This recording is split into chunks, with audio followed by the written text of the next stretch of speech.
His father Jock's peculiarities became a constant source of hilarious anecdotes with which he'd amuse his friends.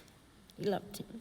The people he loved in his life from early to end were forever firmly locked in his heart. He never forgot them. They know who they are.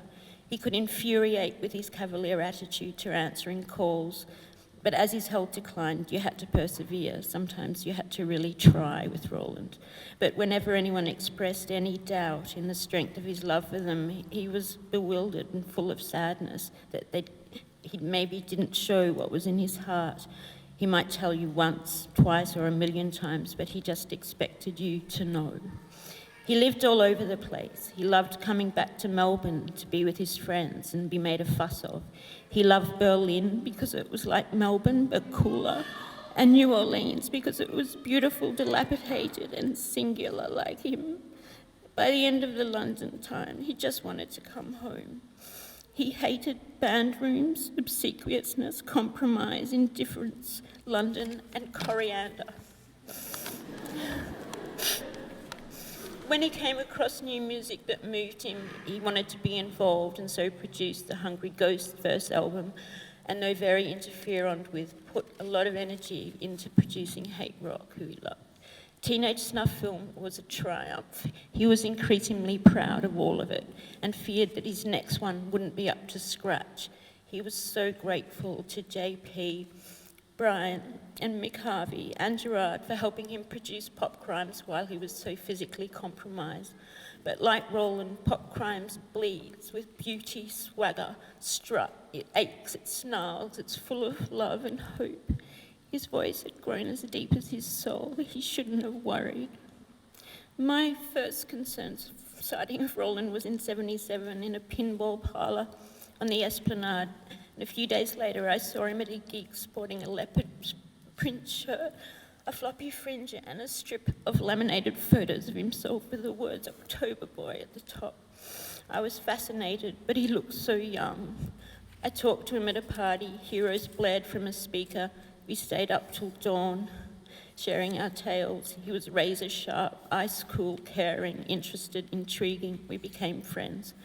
I saw him burn up the stage in The Miracle of the Young Charlatans, and I couldn't tear my eyes away. When I realised, after months of being his companion, that I was truly in love with him, and vice versa, my life felt blessed.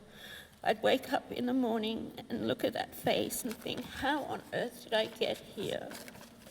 In love, he was tender, empathetic, hilarious, easy to talk to, sardonic, beautiful, confounding, opinionated. His ability to love was endless. He had grace, he had humour to burn. He always surprised me. No matter what, life was fine. He did me the honour of loving my writings and drawings and my music and my strange menagerie of holy cat saints and stuff. I loved his words and his music and nearly everything he did, far more. Our relationship, then friendship, were populated by mythical beasts and characters, Mr. Strange bodycoat, sphinx wings, besequined sultans of obsequiousness, feeple peeps, tunnel cat. He called me Chucklebuster, Bean, I called him Wookie H, and Rolex. Our time together, our ventures, were liberally laced with self-destruction, but we had a lot of fun. In the middle of the night, we'd laugh ourselves sick. He spread light on my life and led me to far-off places. We wrote stuff together. I think I was addicted to him. He broke my heart, and I probably broke his with my behaviour. But even when the romance was gone, I could never stay mad at him for very long, one of my many flaws. We lived together somehow for 26 for the last 32 years, and he made me laugh a lot more than he made me cry. He saw me every which way, and he still loved me. In 2004, he got through his worst of what ailed him, the substance of his choice, and from then on, he just grew and grew. Through his illness, he behaved with calm, grace, and dignity. Humour. He didn't rail against fate. He did everything he could to stay alive and get a liver. He didn't take the easy way out. Despite endless appointments, tolerating more every day than any of us could bear for a second, he kept his life as normal as possible, always concerned for those around him. He ignored his pain. He didn't want to think about the future or the possibility that he might die. For someone who looked so frail, he was stoic and tough and a fighter. He'd pull himself out of bed to go to Japan, to play gigs, play brilliant gigs. He kept saying that he wasn't sick enough to go to hospital. I couldn't help but look after him. I couldn't not. I probably wanted him to live almost as much as he and Bianca did. I wanted him to wake up with a new liver one day, feel renewed, go wherever he wanted, and live to be some fabulous old man. Those closest to Roland visited him so often in hospital and for so long that we quite wore him out and caused such disarray in the ward that he had to be moved into his own room, which suited him just fine. He called it his hotel room. In hospital, he was pleased to see long-lost, far-flung friends, and he was addicted to icy balls, Borscht and his girlfriend Bianca. Roland, you were my old partner in crime, my cohort, and my best friend. No one could have ever had a bigger impact on my life. We'll miss your blue eyes, your face, your downturned smirk, your raised eyebrow, your font of information, your devilish humour, the sound of your voice, your compassion, empathy, loyalty, that chuckle, that mocky laugh, that huge vocabulary.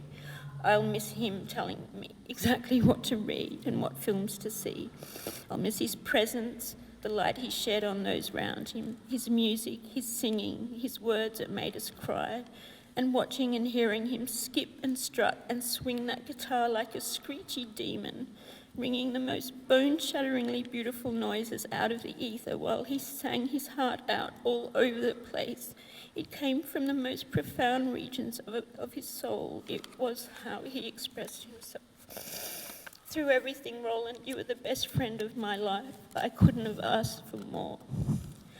I will be forever grateful that 2 years ago, having recovered from interferon and again out in the world at large, Roland discovered and fell in love with his beautiful Bianca and felt again what it was like to be in love and loved. And that part of him was so huge, he wanted to share it with her. He adored her, he cared for her, he worried about her, he dubbed her his Miss Pickles. He spoke to her in a special voice, full of gentle tenderness, and her family welcomed him with open arms and such incredible kindness.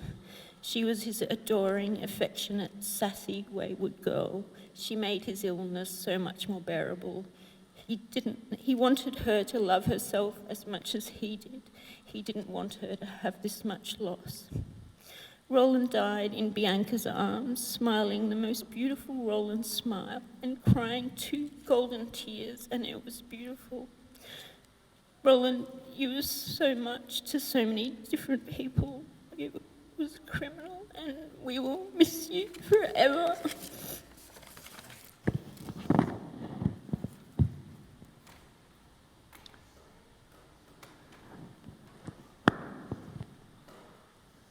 Thank you, Genevieve. Goldman.